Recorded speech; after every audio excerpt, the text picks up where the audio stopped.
Hi everyone, welcome to Crime and Search.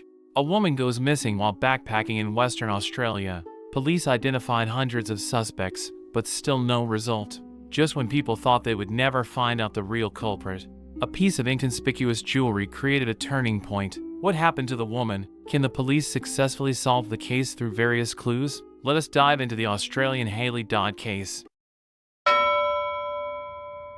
The story took place in Western Australia. It is a federal state of Australia, roughly about 1/3 of the country's total area. Western Australia is mostly desert, rich in minerals for mining. There is a city called Mandurah on the coast of Western Australia. It is close to Perth, the capital of Western Australia. Mandurah is a well-known tourist city. It has well-preserved waters and beautiful beaches and attracts many tourists every year. The protagonist of the story is called Hayley Dodd. Born in November 1981 in England, she lived in a big happy family. There are 7 people in the family. She is the 3rd child among 5 siblings. Her father was a businessman and her mother was a housewife. When Hayley was 8 years old, their parents left the UK with the whole family and immigrated to Australia. The family settled on the west coast of Australia, Mandurah, a city 70 kilometers south of Perth. Hayley was a cheerful and lively girl. She made a lot of friends and she had always dreamed of traveling the world after high school. At 17 years old, Hayley, after obtaining the consent of her family, went on a graduation trip with friends, and then during this time, a sudden misfortune happened to her.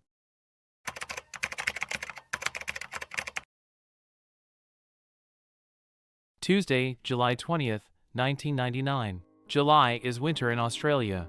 However, the climate in coastal areas is not very cold. Hayley and his friend Lisa set off together on this day to start their graduation trip. The two had planned their route in advance. From Mandurah, then along the coast, visit all the coastal cities of Australia. They didn't have much money. To save money, they often chose to hitch a ride. 2 days later they arrived at Dungara, 420 kilometers north of Mandurah. Here the two found sheep shearing work on the farm and planned to work for a while to earn some money for travel. In order not to let the family worry, the two kept in touch with their families every day. Just before work, the two went shopping at the local mall. Hayley bought himself a pair of cross-shaped earrings. The earrings are very delicate with turquoise in the center. Afterward, the two engaged in shearing work. A few days later, Hayley told her friend that her family is in Moora, 200 kilometers away, and she wanted to meet them. So Hayley decided to go to Moora and then come back to continue traveling with Lisa. The time has come to July 29th. This is the 10th day of the two's graduation trip. At 8 a.m., Hayley was carrying a light brown backpack and left Dungara. Hayley bid farewell to her friend Lisa before leaving. Lisa prepared a map for her and also gave her a small knife for self-defense along with $5 in change. Lisa hoped that Hayley will call her when she safely arrives. 9:45 a.m., Hayley was walking while hitchhiking along the Bland Highway. At a gas station, she met a truck driver. The driver said his destination was Badgingarra, which is in the same direction, so he could give her a ride. Moora is located 53 kilometers southeast of Badgingarra. On this way, Hayley got on this ride around 10:25 a.m. The truck slowly stopped at the Badgingarra gas station, and Hayley got dropped off there. The gas station is located on the Brand Highway side. There are some houses nearby. Hayley thanked and bid farewell to the driver, then get out of the car and leave. Then she walked towards a nearby public phone booth. 10:30 a.m., Hayley used a public phone to call her family and told them she arrived at Badgingarra and will later find a ride to Moora. After the call, Hayley bought a bottle of water and a bag of chips from the convenience store, ready to eat on the go. Badgingarra is a vast place with a low population. There are few people around the place where Hayley is located. Other than a few vehicles driving by, hardly any pedestrians were present there. Hayley was walking alone on the road. Every time she heard the sound of a car behind her, she will stop and wave for a ride. The night comes, and Hayley's mother waits for Hayley's arrival in Moora. It was getting late. Hayley was not seen and did not call. Her mother thought, at 10:30 a.m., Hayley told her she was already on the way. Maybe she was delayed on the road. But then she waited all night and Hayley still did not show up in Moora. The more her mother thinks about it, the more she felt something was wrong. She called her daughter's former residence in Dungara. The person who answered the phone was Hayley's friend Lisa. Lisa said after Hayley left yesterday morning, they never contacted again. She doesn't know where Hayley is now. After understanding the situation, Hayley's family was very worried. They immediately called the police and asked for help. The police launched an investigation immediately after receiving the report. After questioning Hayley's family and friend Lisa, they learned of Hayley's route on the day she disappeared. Investigators arrived at the Badgingarra location where Hayley arrived that morning. According to Hayley's mother, Hayley made the call from a phone booth near the gas station. Hayley then set off for Mura. Therefore, the family members believe that this place is where Hayley disappeared. It should be between the Badgingarra gas station and Mura. After getting the leads, the police dispatched resources to search along this road. They asked local residents along with searching the remote paths in woods and deserts nearby. Hayley's family and good friend Lisa also arrived in Badgingarra. They printed a lot of missing person leaflets with Hayley's photos and information printed on them. They handed out these leaflets along the highway, hoping someone may have a clue. According to clues provided by some eyewitnesses, police construct a timeline. At 10:45 a.m. on the day of the incident, Hayley left Badgingarra gas station and went to Mara Road. She walked north along the road. After passing Badgingarra Tavern, she arrived at a golf course on the side of the road. Hayley met a passing female driver here. She took a ride with the female driver. After driving for a while, Hayley found the vehicle was driving on Bland Highway. This is in the opposite direction of his destination. Hayley was very angry and engaged in some dispute with the female driver. 11 a.m. the car parked on Wingerty Road. The site is located 13 kilometers northeast of the Badgingarra gas station. After stopping, the furious female driver threw Hayley's backpack out of the car window. Then he opened the car door and pushed Hayley out of the car. With a cloud of dust, the female driver drove away. Only Hayley was left alone. Hayley was very depressed at that time. She stood there for a while to adjust her mood, then she checked the backpack that was thrown on the ground. She was walking south along Wingerty Road. The delay made her resent some drivers, so Hayley did not wave at some vehicles. At this moment, a car driving at high speed noticed Hayley walking alone. The driver took the initiative to park the car next to her and asked if she needed help. Hayley told the driver that his destination was Mura, want to go there to meet her family. After knowing the situation, the driver said that he could take him for a short distance. Hayley accepted the driver's kindness and got into the car. On the way, Hayley told the driver that she is making her way to Badgingarra much faster than expected. At this speed, she will arrive at his destination Mura in the afternoon. After driving 6 kilometers south, the driver stopped the car at the intersection of Wingerty Road and Northwest Road. There are several houses and a Badgingarra primary school near the intersection. Hayley got out of the car here and waved goodbye to the driver. 11:40 a.m. There were several witnesses 5 kilometers east of the intersection of Wingerty Road and Northwest Road who saw Hayley squatting on the side of the road and looking through her backpack. This is her last sighting report. No one has seen her since. The first truck driver to drive a Hayley was named Donald. He is a wholesome guy. While he was watching the news on TV at home, he found that the missing person on the broadcast looked familiar. After careful observation, the woman is surely Hayley Dodd, who once hitchhiked in his car. So Donald immediately called the police. He told the police that he saw Hayley walking alone on the side of the road that morning. She is carrying a huge backpack with a petite figure. Considering it's not safe for a girl to walk alone, Donald decided to give her a ride. He drove Hayley to the Badgingarra gas station. Along the way, Hayley had a good talk with the truck driver Donald. Donald learned Hayley's name and also knew that she will go to Mura to live with her family for a few days. Then she will return to Dongara on 2nd or 3rd of August. Donald says it matched his schedule, so will be able to give her another ride on the return trip. For the convenience of contacting, Donald provided Hayley his name and mobile phone number. To Donald's regret, he would never receive a call from Hayley. After seeing Hayley's disappearance report, he felt very sorry. He felt that if he sent Hayley to Mura that day, things might not happen this way. The missing person, Hayley Dodd, 17 years old, 155 centimeters tall and slim. She was wearing jeans when he disappeared, black V-neck top, men's gray Lotus jacket and light brown hiking boots, wearing crucifix earrings, carrying a light brown backpack. After the investigators investigated the area around Hayley's last missing place, a suspicious man was spotted. This person has been convicted of molesting a woman. Police suspect the man was involved in Hayley's disappearance. He has a white Holden ute. The body has collision marks. But he told the police the person who drove the car on the day of the incident was not himself, it was his roommate.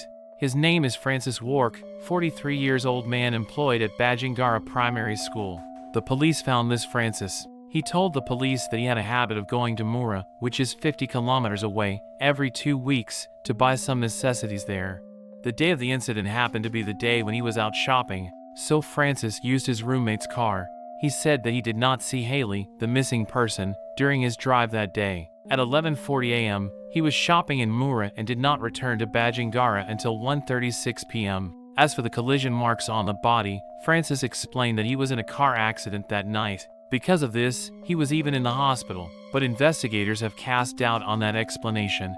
On the afternoon of the incident, Francis returned to Bajingara from Mura.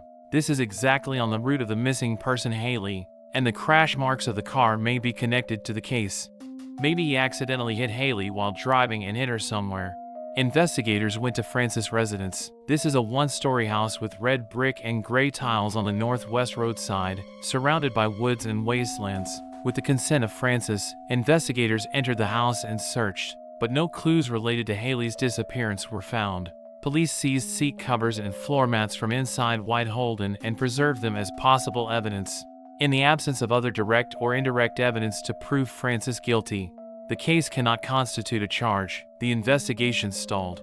The police began to suspect that Hayley's disappearance might just have run away from home. Although the relationship between Hayley and his family is very good, but she moved out of the house in March of this year and lived with friends. Hayley's family firmly denied this view. Hayley and his friend Lisa are traveling together, often called family, and sent postcards. The family relationship was very harmonious, so could never be a run away from home. From this point, Hayley's disappearance has been investigated for several years. More than 100 people have become suspects before and after. Among them was a man named Mark Pendleton. He worked as a teacher in a school in Mura. It was later revealed to be a notorious criminal. On the day of Hayley's disappearance, Mark took sick leave and did not go to work. Therefore, the police suspect that he may have committed the crime, but there is no evidence to support it. Suspect Robin McCartney has been the subject of suspicion by the police. 5 months after Hayley disappeared, Robin was charged with killing a woman at Lucy's Beach and sentenced to 14 years in prison. Robin posted photos of Hayley and her family and reports related to the case on the wall of the cell prison. He also repeatedly expressed to his inmates that he was the murderer who killed Hayley. He buried Hayley in some unknown place. It was found that Robin was not in the Bajingara area on the day of the murder. Therefore, it cannot be proved that he is related to Hayley's disappearance. In order to find Hayley, over the years, her family even sold their property for investigation. They hired a private investigator, asked a psychic for help, and spent a total of 70,000 Australian dollars before and after, but still obtained no result. In 2013, 14 years after the disappearance of Hayley, the police reopened the investigation of this cold case. In September, the Western Australian government's forensic department reorganized and re-inspected all evidence previously obtained in this case. In the process, they accidentally found an earring in the car seat cover. This is important evidence that was previously overlooked. It was an earring with a turquoise on it. There is also a hair wrapped around it. It has been confirmed that the earrings are consistent with those purchased by Hayley. The hair belongs to Hayley. The suspect Francis once again became the focus of the investigation. This year he is 56 years old. According to the second year of Hayley's disappearance, Francis sold his house and moved out of Western Australia and went to Queensland state. This Francis lied to his neighbors that he was moving to Queensland because he was terminally ill and wanted to spend his last moments with his family. 2 months after Hayley disappeared, 7th year after Francis moved to Queensland, he was jailed for 12 years for assaulting a woman. The woman was 31 years old and married Andrea, who liked to hike in her spare time. On the day of the incident, Andrea walking alone on the Palmerston Highway. She was going to a nearby city for vacation. Francis, who was driving at this time, noticed Andrea walking alone on the deserted road and then had bad thoughts. So he invited her to give her a ride. Andrea got into his car unsuspecting. After driving for a while, Francis tells Andrea that there is not enough gas and the nearest gas station is too far away, so they can go to his house nearby. His house has barrels of gasoline that he previously stored. After knowing the situation, Andrea agreed to go to his house. It was late when they got to his house. Francis said driving at night is not safe and suggested that Andrea can stay overnight at his place tonight and wait till dawn tomorrow. Andrea realized something was wrong and wanted to leave. When she walked to the door, she found that the door was locked. She didn't escape from Francis's kidnapping. However, Andrea did not give up after that. 6 hours later, she found Francis left the bedroom. Andrea broke free from the rope. then took the opportunity and ran out quickly. She ran along the road, asking nearby residents for help. Before she escapes, she took off the necklace pendant around her neck and threw it under the bed in the bedroom. Later, this key pendant became the evidence that successfully convicted Frances. After the police found Hayley's earrings, they immediately headed to Frances' former home in Western Australia. They excavated around the home, but nothing was found. Investigators then traveled to Queensland and Frances was still in prison. Even facing of the earring evidence presented by the police, Frances still insisted he never met Hayley. After 4 years of investigation and gathering evidence, the time has come to October 2017. This is 18 years after Hayley's case. The case trial officially opened in the District Court of Western Australia. Defendant Frances Wark was charged with murder. With the key earring evidence, the prosecution won. After 4 months of trial, the court pronounced its verdict. Defendant Frances Wark was convicted of murder and sentenced to life imprisonment, 21 years without parole. Frances, dissatisfied with the verdict, appealed to the Supreme Court of Western Australia. The defense lawyers thought evidence used by police to convict may have been tampered with. The earrings and hair maybe weren't found in the car. In addition, those particular earrings are a hot sell item. It may have been left by someone else on the ride. Even if the earrings and hair were found in the car, it can only mean that Hayley got into the defendant's car but cannot prove the murder. In addition, Hayley's last appearance was at 11:40 a.m. Frances was shopping in Moora, 50 kilometers away. He did not return to Badgingarra until 1:36 p.m. In these 2 hours, Frances using a borrowed car to commit the crime, which was obviously an unlikely scenario. 22 years after Hayley disappeared, the second trial was held in the Supreme Court of Western Australia. After 6 weeks of trial, court made a verdict: defendant Frances Wark not guilty of first-degree murder, guilty of manslaughter, and sentenced to 18 years in prison, 12 years without parole. So far, the case has come to an end. As of right now, Frances has denied any involvement in the case. Therefore, it is still unknown where Hayley's body was hidden. To commemorate Hayley, her family built a monument near where she disappeared. We hope Hayley can rest in peace.